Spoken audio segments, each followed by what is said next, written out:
searching and seeking asylum here, while half a world away. The Saudi story over the death of a journalist that is facing a lot of doubters here.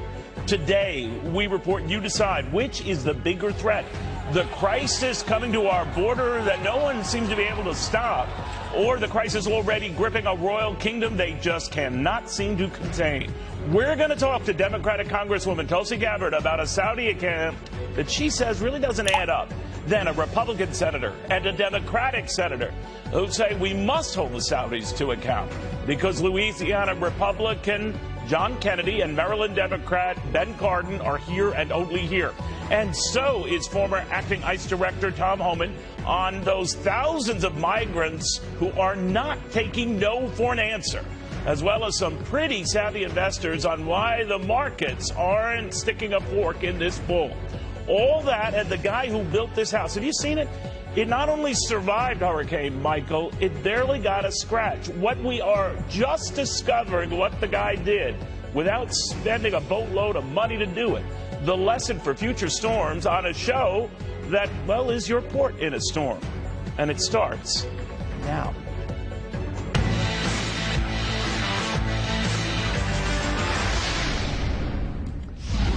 All right, Saudi Arabia is now officially confirming that Jamal Khashoggi died in the consulate. Now the question is what we do in response. Peter Ducey has the very latest now from Elko, Nevada, where the president is set to appear just hours from now at yet another campaign event to get the word out and get the vote out. Peter. And, Neil, President Trump says he thinks the Saudis have taken a good first step in arresting some of the people that they allege freaked out and hid Jamal Khashoggi's body after they say he died in a fist fight. And while this fist fight story has a lot of inconsistencies in it, the president is being very cautious right now not to make a knee-jerk reaction that could jeopardize a huge weapons deal because he's worried about the impact that would have on U.S. workers. Before I start making those statements, I'm going to speak to the Crown Prince. And I've spoken to the King. I want to speak with the Crown Prince. And, I think we're getting close to solving a very big problem. I would prefer that we don't use as retribution canceling $110 billion worth of work, which means 600,000 jobs.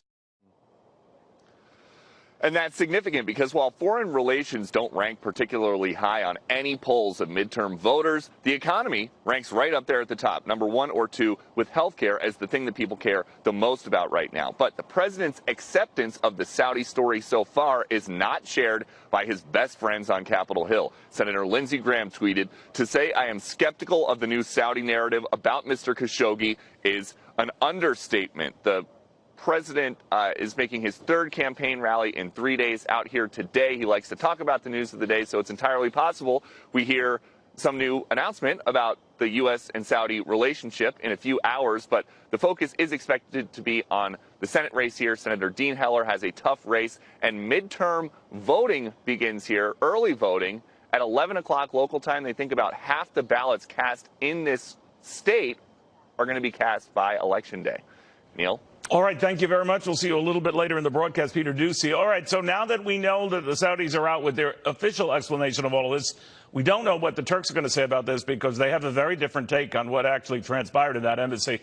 Let's get the read right now from Louisiana Senator John Kennedy, who joins us right now on the phone. Senator, what do you make of their take on what happened? Number one, we'll never figure out exactly what happened. Our foreign policy should be based on values. We need to condemn this conduct by the Saudis. Congress needs to do it with the president. We shouldn't blow up the Middle East doing it. Look, we're not, with the exception of Israel and the Middle East, we're not dealing with altar boys here. They're all authoritarian despots. In terms of Western values, they're all outlaws. And if you hang Saudi here and destroy our relationship with Saudi Arabians, you're hanging the wrong horse thief. The real horse thief here is Iran. Now, there are three centers of power in the Middle East: Turkey, Iran, Saudi Arabia. The most aggressive is Iran. They're trying to take over the Middle East. It will start a nuclear war. Israel's not just going to stand by. I understand that some of my colleagues are in good faith. I say that sincerely. They want to see Saudi Arabia and other Middle Eastern countries adopt Western values. Dream weaver. We tried that in Iraq. How's that working out for us? There are others involved in this debate that it's political. They would love to see the president be responsible for blowing up the Middle East. Now, but do you believe, let me just answer this, Senator. Do you believe the Saudis with this? Because right now they've gathered up about, a dozen individuals, maybe more when all is said and done, including an 18-member security force that includes among them this Saad al-Qahtani, who had been a very, very close confidant of the prince, and in fact had said not too long ago, I don't do anything from my own head without an order. I'm an employee and executor of my king and my crown prince. In other words, he would take no action without their okay. Do I believe the Saudis? Is that the question? Yes. Mm-hmm. I have no idea whether they're telling the truth, and we'll never find out. This could have happened in any country in the Middle East. Sad to say. But Mr. Khashoggi was perceived as an enemy by an authoritarian government. They killed him. Now, whether it was manslaughter or murder, I don't know. All I'm saying is that we should condemn it in the strongest possible terms. Forget the midterms. This is about world order. The Democrats and the Republicans and the president ought to do it together. But if you go just express shock, I'm shocked this happened in the Middle East, and destroy a relationship with Saudi Arabia, which in many ways compared to Western values that we cherish is an outlaw, you're hanging the wrong horse thief. The horse thief is Iran. That's my opinion. So let me ask you this. Treasury Secretary, I understand, but Senator, I want to get your take. Secretary Mnuchin apparently is going to Saudi Arabia, after all, to participate in a meeting of security officials and a lot of their Mideast counterparts on dealing with terror and that sort of thing. And some of those participants are going to be the very security services that might have been caught up in this. That is a little weird, don't you think? Well, I think it's a mistake for the secretary to go. I don't think it's a mistake for President Trump to proceed cautiously in this thing. He's going to be criticized by some who say, "Oh, we have to enforce Western values on the Middle East." I wish we could, but it's a cold, hard, dangerous world out there in the Middle East, and you're not dealing with altar boys. And all I'm saying is that we need to condemn the Saudi conduct in the strongest possible terms. But if we take out Saudi Arabia and allow Iran to gain a bigger foothold in Lebanon, in Syria, and Yemen, we're going to end up in a war. And you're dealing with outlaws. I'm sorry, that's just the way it is. They're authoritarian despots, and if you hang the Saudis, you're hanging the wrong horse thief. The real horse thief here is Iran, and that's the way I see it. As I said the other day, Neil, I trust all of them like I trust gas station sushi. But we live in a cold, hard world here, Understood. And that's just the way it is. All right, Senator, thank you very, very much for taking the time. Fair and Balanced are going to get the read from Democratic Senator Ben Cardin, his view of all of this. We're following a couple of things, too, including what's happening right now at the Mexico-Guatemala border on this bridge. These are restless thousands of migrants who want to move through Mexico, get up to the United States. Easier said than done. Also following developments half a world away, what's going on in London right now, where protesters are saying, what about that Brexit vote we took a couple of years back to separate from the European Union? Can we take a mulligan on that? Can we do a do-over on that? We're on top of both after this. I'm Carmen, and I'm from Wales. Why are you here today? Today's now the Saudis saying they're going to take action in the future and try to round up anyone who might have been culpable in this action against the Washington Post report is one thing, but the financial impact of how we respond to all of that is going to be quite another. Remember, we have tens of billions of dollars at stake globally. This is actually, for the time being, more important than whatever back and forth we've been having with China. Tracy Carrasco is looking into all of that right now. Tracy.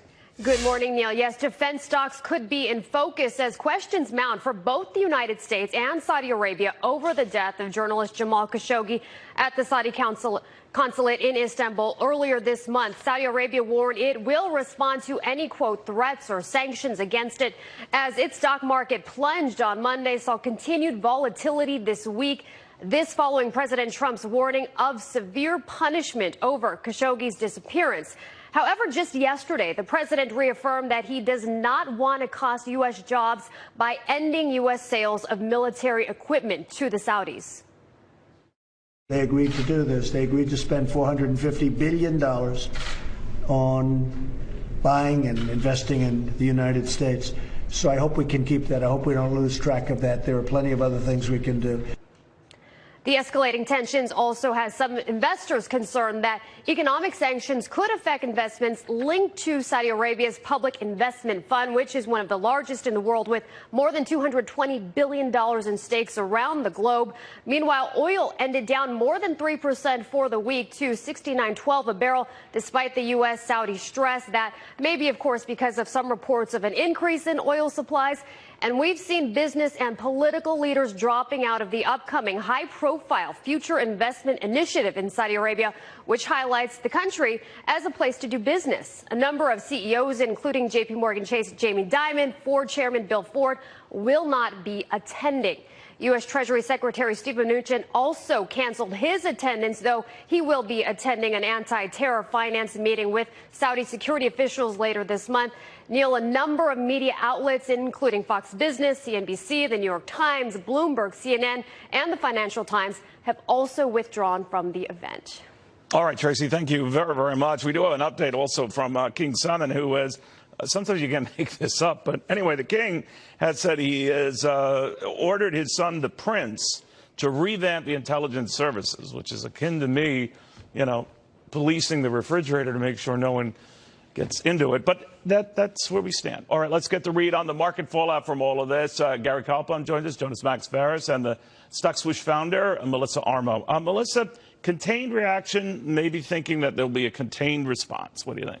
Honestly, I think this is just noise for the market. Market has much more bigger concerns with the Chinese tariffs and how if that goes into 2019. I think we saw some selling this week, but if you look at the selling from last week in the market, this week was really a big nothing burger. We just were flat this week. And really from August until October, the market ran up, made new highs, came back down. So we're really trading in that same range in the Dow and the S&P we were just 2 months ago, which isn't that big of a deal. It's not like we've had this huge, massive sell-off. We're really back at the same price point we were just a few weeks ago. So I don't think that this is going to affect the market long term unless it gets blown out of proportion. And that's why Trump is being very diplomatic here. He didn't rush to conclusions and say the guy's definitely dead and blame the prince. We're waiting to see what's happening if there's recordings, because that would definitely say what happened, and that might be well, the Turks insist there are, and apparently the first time I read this morning was that the CIA has heard or looked at some of them, so we don't know for sure on that. But I do want to posit with you, Gary, that if it gets severe, the president has rightly argued, we have a lot of big financial commitments with the Saudis, $450 billion over the course of the last couple of years, $110 billion of that just last year with the defense agreement, so a lot's on the line. Well, you've heard the president, businessman in chief, basically saying we're going to do business as usual, and something you haven't heard from anybody else around the world, that we're pulling back from investing with them. They're not going to. This is about the bucks. So I think it's going to be business as usual. And as we get farther and farther away from what just happened, I think it's going to be back to all the other things that are affecting the market. And I must tell you, I just want to add in, the market's on the ledge here. The Dow is only 5 or 6% off the highs, but there's a whole slew of industries at new yearly lows, world markets, the whole works. And if we break the lows that we've seen over the last 2 weeks, I think we got another big leg down, and I'm real worried here. I hope we do not break, but we're on the verge. And could this be the catalyst for that? Potentially, if a tape comes out. Just remember, in good markets, good markets will ignore bad news. In bad markets, bad news is look out. So I'm watching. This is a going to be a big week to 2 weeks heading into the election. Yeah, but it's earnings season. Google and Amazon report Thursday night. If they perform well, I mean, the market is going to move up. Netflix gaps up $30 on earnings, a growth name, drops $45 in 2 days. That's what the market's doing right now. Well, if that continues, let me step back from this, and Jonas, maybe you can help me with this, because there are a quick few ways to look at the Saudi full oil. To Melissa's point, a nothing burger there. It ended up not doing much. Defense stocks originally hit, and then they came back. So the areas that you would think would be quickly hit, including the Saudi currency and the Saudi markets, which were, everything kind of came back. Right, because that's like the 1970s impact of the Saudi Arabia situation. The oil pipeline is not the problem. That oil is going to go into some market now, China or whatever. It's not like the old days where we were getting a lot of oil from them. They would just cut us off and the oil price would skyrocket. The pipeline out of Saudi Arabia is cash to the tech companies at this point. You know, let's not forget Saudi Arabia now is on the way to having the biggest world sovereign wealth fund. They have almost 5% stake in Tesla. They just give $1 billion to another American electric car startup, Lucid. They're turning their oil revenue slowly into an investment fund of epic proportions that keeps Silicon Valley. It's one of the major sources. And we of want cash. to be part of that. Of course we do, which is why, in some ways, President's not being diplomatic, which is possibly good. At the end of the day, investors know Saudi Arabia isn't really the enemy. Saudi Arabia is one of the safest places to be a journalist in the world, believe it or not. If you go to the AP Committee to Protect Journalists, which is a very excellent site with a database, it's almost 1,000 journalists killed since '93. It's only one in Saudi Arabia, and that was by Al-Qaeda in 2004. Leading journalists out, because I think that gets disproportionate. I think nothing against my profession, but the one thing I will say, this new Renaissance, open, forward-thinking government, Gary, has arrested and detained, a lot of dissidents. It has, and this is the Crown Prince who cracked down on his own family and imprisoned them, albeit in a nice Ritz-Carlton. Right, but extracted $100 billion from them. My point here is that they're not saints, and to all of your point earlier that, we don't expect that in this region of the world, but it is a reminder how this one journalist's death, tragic though it is, has disproportionately skewed the picture.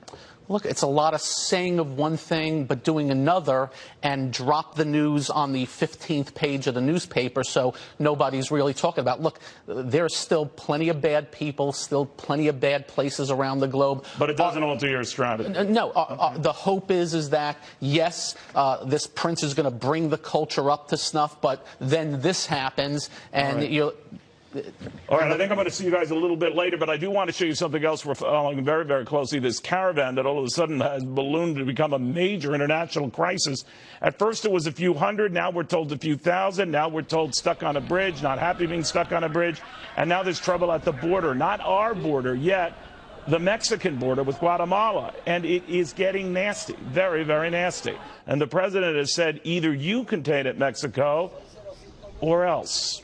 What does or else mean after this? I used to book my hotel room on those travel sites, but there was always a catch. Like somehow you'd wind up getting less. But now I book at Hilton. Bad people in those groups. You got some tough people in those groups. And I'll tell you what, this country doesn't want them. Okay? We don't want them. All right, the president last night talking about this latest caravan crisis, anywhere from 2,000 to 4,000 migrants strong, not from Mexico, south of Mexico, largely Guatemala. We're told Honduras as well. They're making their way, or they want to make their way through Mexico, get up to the U.S. border, and then get entry here. Griff Jenkins at the U.S.-Mexico border in Mission, Texas. Griff, what do we do when they do arrive?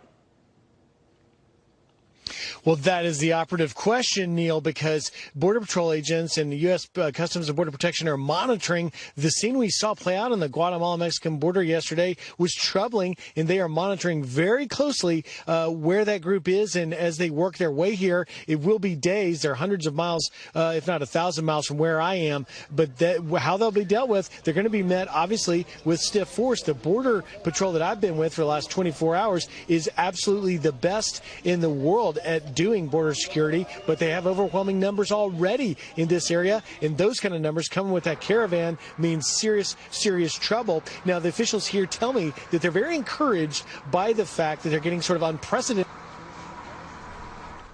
rallies down 500 or more to the Mexico-Guatemala border. But as we saw yesterday, it's a little match against the mob scene that we saw play out. I want to show you, Neil, just in this area, the McAllen, Texas station, they're up 300% in family units coming. They have 651 illegal crossings a day. If you just look to me, this family of 6 right here, they came just in about the last half hour, and I believe we may have a little bit of video they can roll over me. If they do, they came across the river, which is about 200 yards just behind me to the south. A smuggler brazenly bringing these 6 over in that raft. We encountered it as he came across. I tried to get that smuggler to...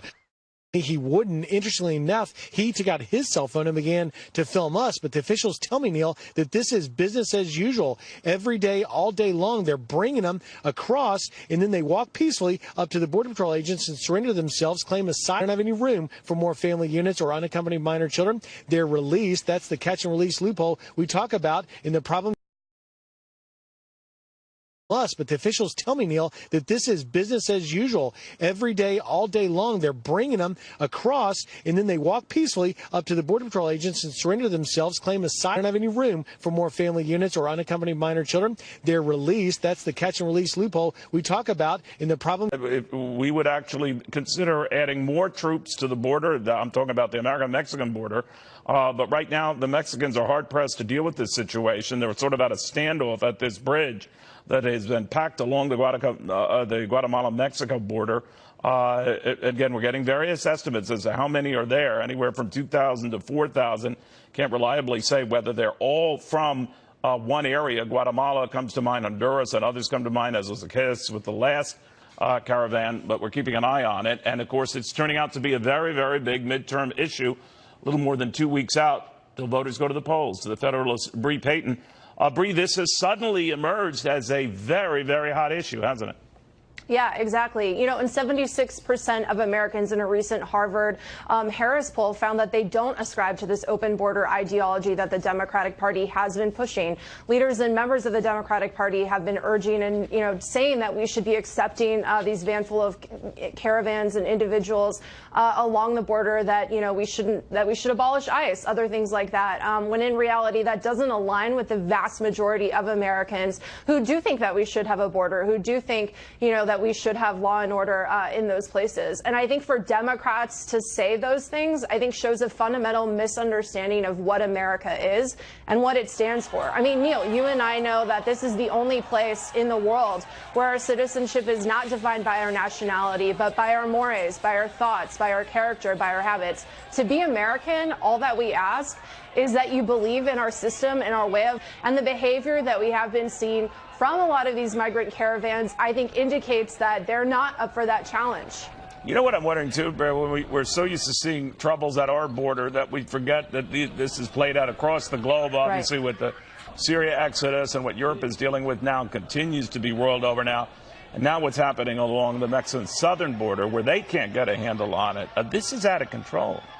Oh, it's completely out of control. And, you know, it is interesting. The past couple of years, our world has just kind of had a reckoning when it comes to what we do think about border security, what we do think about nationality, you know, in general, what we think about nationalism, the good part of nationalism, not the kind of icky part of it that we've come to associate with that word. And what does it mean to protect and defend our country and our sovereignty and our way of life, right? And that's a question that Mexico is having to grapple with right now. It's a question that Europe, many countries in Europe has had to grapple with. It's a question that we in the United States have had to grapple with over the past year. All right, Bree, thank you. We got some breaking news. I want to go back to Griff Jenkins because they're apprehending still more along the border right where you are, right? That's right, Neil. You know, we just want to show you, just since I've talked to you in the last 60 seconds, another group, a second group coming as well, joining Agent Herman Rivera over here. You can see he's just one agent, his lone self out here working the river. Now, these people are not trying to evade. They're not trying to run like we saw yesterday morning when we were out here, because they know they can surrender themselves, but they're going to be arrested essentially because they've entered illegally. They've come illegally into the U.S. You can see one of the individuals has some sort of injury. It sounds that it may be previous, but Agent Rivera telling me that there's even a third group en route as well. So we're going to stay here and monitor it. All right, Grip, thank you very, very much. So many crowds, so little time. I want to take it halfway across the globe right now to what's happening in London. You remember Brexit when Britain wanted to break away from the rest of Europe? That vote was a little bit more than 2 years ago, and now a lot of Brits gathering in London are saying, can we do a do-over on that? We're not a fan of that. Nevertheless, it is still scheduled to happen. They just can't agree to a time it's going to be finally implemented. But these Londoners are saying, no, we think this is a bad idea. And it's leading to a lot of disruption in the European markets, to put it mildly. More of that after this. No, we, the collective we, will. All right, what's that line? All you need is $1 in a dream or $2 in a dream. We'll keep dreaming because there's no winner yet in the Mega Millions jackpot as it surges now to $1.6 billion. Jackie Heinrich has the very latest now from New York. So what happens now, Jackie? I would bet $2 on $1.6 billion any day. I can think of $1.6 billion reasons why to put $2 down. We watched a sign yesterday change over from an M at $970 million to a B for $1 billion, and now it's $1.6 billion. I mean, what do you do with that? Last night, the winning numbers were 15, 23, 53, 65, and 70, and the Mega Ball was 7. No winners, and now the game's jackpot has rolled over again. It's been happening since July. No winners for a total of 25 times. The prize is now the largest in lottery history, and even after taxes, you'd still end up with a cash payout of $904 million. Your odds, though, are slim to none, about 1 in 302.5 million. You're more likely to be killed by a vending machine, achieve sainthood, get struck by lightning, or be drafted by the NBA. But it has not stopped people from trying, even though your odds keep decreasing. 1.6 billion. It's like Dr. Evil in the Austin Powers movies. You have to say like $1.6 billion. My lucky number is 14. I was born on the 14th. He was born on the 14th, and we got married on the 14th. Now, don't throw away all of your tickets, though, even if you didn't match all 6 numbers. The Mega Millions officials say they've sold actually more than 34.4 million winning tickets since July. Some of those tickets, even though they weren't for the jackpot, were worth as much as $1 million. So better to look online, make sure you didn't win something small. I mean, even $1 million would go a long way, right? Absolutely. Holy Toledo. All right. Thank you very much, Jackie. All right. Now, a voice of reason here, what you do if you win it, or how you construct your life after that. He's a great market reader. He's also an accountant. CPA Dan Geltrude joins us right now. Dan, good to see you. Good to see you, Neil. All right. Now, the fact that you're here means you didn't win. So, no. And you as well. Exactly. So let me get your take on this. I think everyone, you got to be in it to win. I understand it. I just sort of wince when I hear these people who spend hundreds of dollars to buy a ticket and prove their odds or whatever. What do you think of that? Well, if you put this in perspective, Neil, last year, Americans spend over $80 billion in lottery tickets. And I wouldn't say that's coming from the 1%.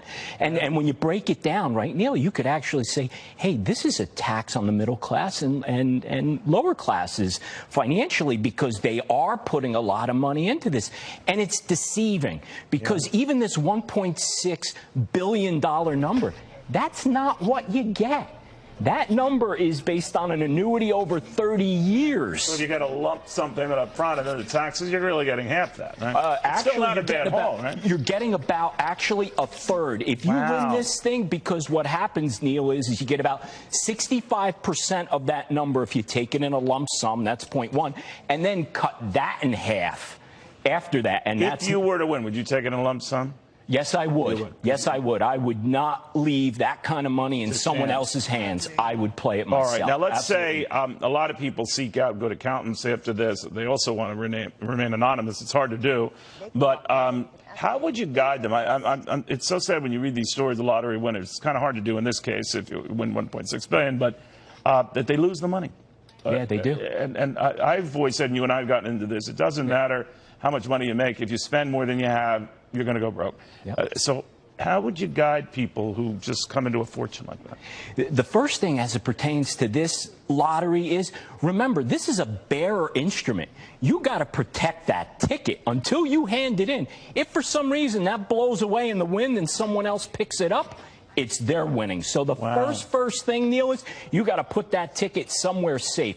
Then you got to sit back and say, what's the plan? Now, there's only 6 states that allow you to collect that money, and honestly, everyone else, you have to come forward because it's Why in do they public force interest. that? Because it's for your own safety. You think it's better to remain anonymous, right? That's one aspect, Neil. Yeah. The other aspect is the integrity of the game. They want people to know, hey, there's a real winner. We're not just pocketing this money. I see. Yeah. So there actually is a real person who's winning this money. But you know, Neil, the first step in this, pay off all your debts as you start the process. Then after that, go on vacation. Get out of the spotlight for a while. Let people forget about you. Then come back, and to me, it's a step process of conservative investments. With that kind of money, Neil, no reason to play offense. Play defense. But people always suddenly find new friends and family members who come out of the woodwork. And how do you deal with that? Well, that's tough. That's why I say go on a long vacation for a while. Oh, they'll remember. They'll remember. How about this, Neil? Yeah. Get off of social media. You don't want people to find you at this point. So you kind of go underground for a while. Take care of business, take care of family and the things that you need to do, and then resurface slowly after that. But you have no problem with people who play lottery again and again and again. Just contain it. Don't go nuts, right? Yeah, well, listen, it's gambling. It's like any other vice. You know, you don't want to go overboard. So if you can keep it in check, it's not such a bad investment if you don't bet over your head, right? What do you think of these people who say, I'll go back to work after I win? Well, I would go back to work for me because I actually have no other outside interests. So I need something to do, Neil. Joel, you said that, right? You were going to stay here. You can only play so much golf or whatever it is that you do. You got to have some kind of purpose. I find that hard to believe, young man. All right, so you got to be in it to win it. Tuesday's your second shot at doing just that. We shall see. Dan, you're the best. I appreciate that. In the meantime, it's one of the more stunning images post-Hurricane Michael. Did you see this house? Take a close look at it. Look at everything ravaged around it. Virtually unscathed. How did the guy do that who owns this place? Well, he's next. He's going to tell us after this. I'm Ken Jacobus. All right, I want to show you something. See that house there, that structure? It's about the only one surviving in Mexico Beach, Florida, after a near Category 5 hurricane. Remember, Michael only missed that by 1 mile an hour. And it's virtually intact. I mean, a couple of little zingers here and there, but the bottom line is, fresh as the day it was built. The guy who owns that home is on the phone with us right now, Dr. Ron Lackey. Doctor, good to have you back with us. How did you do that? What did you do with this house to make it withstand this? Thank you for having me back, Neil. I appreciate the chance to talk about the house because I believe it's a valuable thing for the folks to understand what we can do with modern construction. And how did we do it? Well, we really didn't dwell on the codes. We complied and went above and beyond all the codes that were required for the house, and we just consistently asked what would be the next structural thing, what's the cost for that, and if it wasn't that much more, then we put the bill for it and we added it on. Not only did you add it on, but you built this for what would have been a storm of the millennium. I mean, able to withstand 250 mile-hour winds, much more than a typical even Category 5 storm. But I was amazed at some of the things you did to make sure it could. Could you tell me just a couple of things you did that is different in this house versus others? I'd be glad to. The pilings that the house rests on are 40 feet long, and they go 28 feet below what you see. At the top of those pilings, steel brackets create union with the girders that are made out of the same reinforced concrete. Those girders have vertical rebar, and the concrete walls are poured onto that rebar, and so literally the walls are mounted and united by steel and concrete all the way to 28 feet down in the ground. That goes all the way to the eave of the roof, and at the eave of the roof we used tie downs. The company is Simpson Strong Tie. They're a great company, and their tie downs enabled us to anchor our roof to the top of those strong walls. And then we used, you have to have an insulating material under your roof, so you may as well have closed cell foam. It's got a lot of structural integrity. It basically unites the whole thing as a single mass. we had a lot of engineering went into it. Neil, we narrowed the eave so that the wind couldn't dissect under the roof. We closed the soffit, and that people have asked about what our siding is, and it's all everything that you see on that house that's white, and even the gray trim around the windows is all by James Hardie Company. It's fiber cement, and that soffit is the Hardie soffit product, and it seals the eave so that wind can't dissect under it and lift the roof off. So, Doctor, let me ask you this. I mean, how much more was it when you were building this house? I know you were doing this with your uncle, already in the area.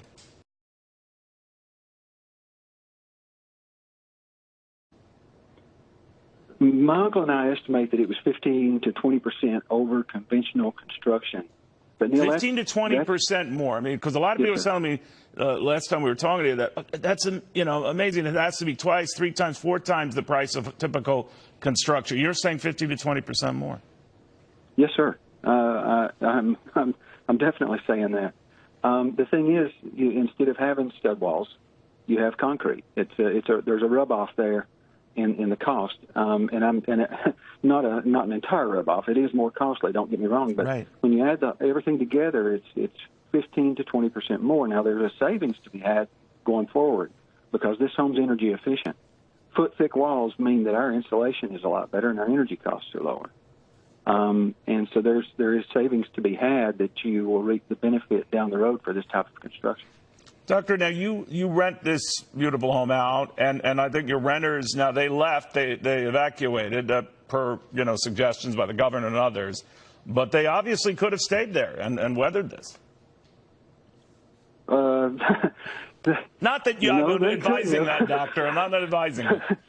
No, that they couldn't have. I would have had them out of there for sure. Could they have stayed there? Could they have survived there? Theoretically, yes, they could. But we built this house so that when the storm passed by, we would have something to come back to after the storm, not something to stay in during the storm. Under no circumstance would I advise someone to stay in harm's way, nor would I advise them to build a home that they believe could withstand a hurricane and then stay in it, to prove it. That wouldn't be the way to go. All right, we're looking to the right of our screen. I think a video. You have security cameras that were set up, and they were flashing back video during the storm, and the place was holding up well. Were you surprised by that as the storm was going on?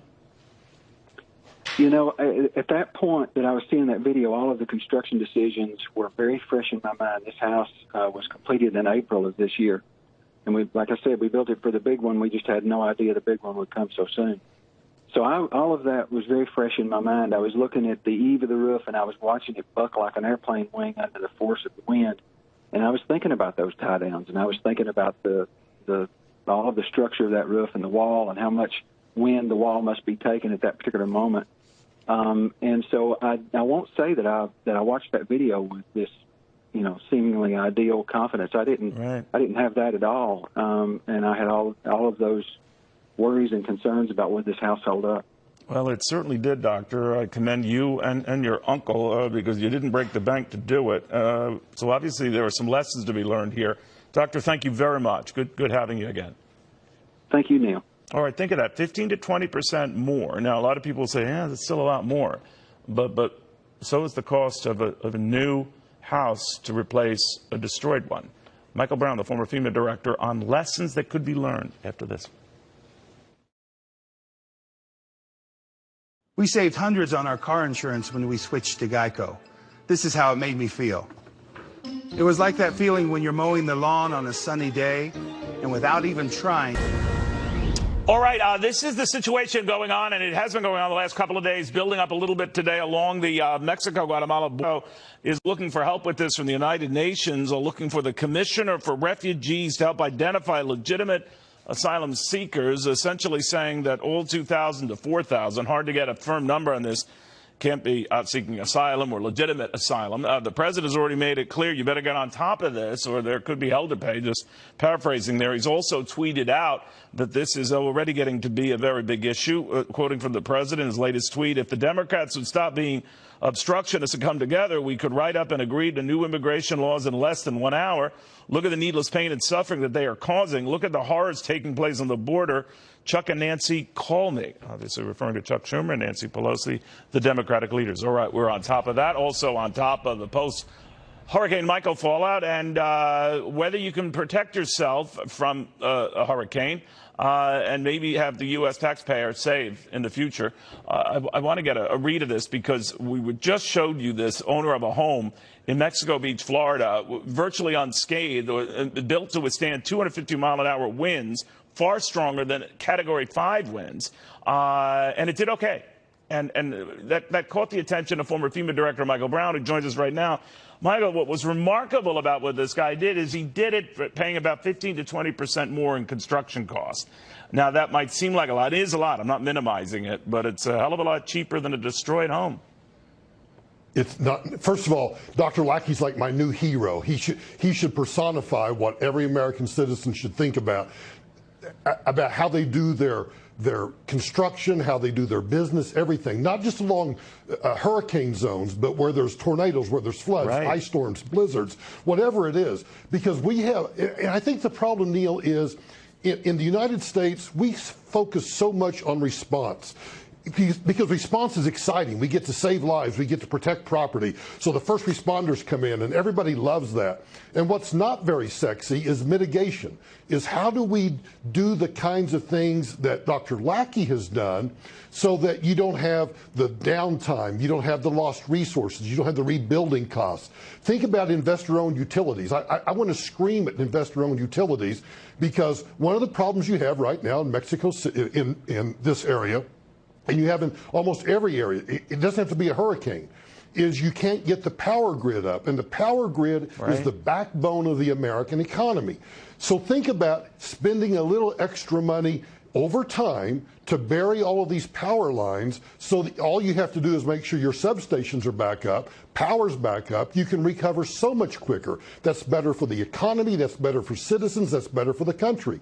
So Dr. Lackey, in my opinion, personifies exactly those kinds of efforts. You know what's also remarkable about it, too, Michael, if you think about it, is that we see hurricanes and some of these natural disasters occurring again and again, sometimes in the exact same areas. And we do raise the building to code. I can remember, I live in New Jersey. After Sandy, they did that to beachfront property. Had to be on higher pilings and also more secure pilings, more resistant windows and the like. And that's good, but obviously not this good or prepared for this type of thing at really not that alarming an increased cost. So I'm wondering whether you can enforce those type of stringent building requirements to get everybody on board. Now, 15 to 20% more, as I say, is not, a small amount, but it is a good investment to consider. It is a good investment. Think about the ROI and actually I thought he said 10 to 15%, but let's don't quibble, 10 to 20, whatever it might be. I think the return on investment, look, he doesn't have the downtime of having to rebuild that property. So if everybody around him had done what he had done, that place, that economy would already be churning again, money would be turning over, people would be back there. Now, I can recall back in 2004, Jeb Bush and I going to a place, because Florida has some of the best building codes in the country. And I remember staring at a school building where one building over here was completely unscathed, and the other building over here was completely destroyed. Two schools right next to each other. And I turned to Jeb and said, what's the difference here? And he said, well, this is post-new building code. That's pre-old building code. And I understand there's a cost to the homeowners, to the business owners, but think about the cost of rebuilding. Your insurance rates go up. You have all of the downtime. You have all of these lost opportunity costs that people don't think about. If we would think about mitigation in those terms, I think you and I would see the impact of disasters being much more, more minimalized, I guess. Now I'm wondering what they do in Mexico Beach. I mean, they're obviously looking at this doctor's home and how it stood up and obviously rebuilding in that same exact area.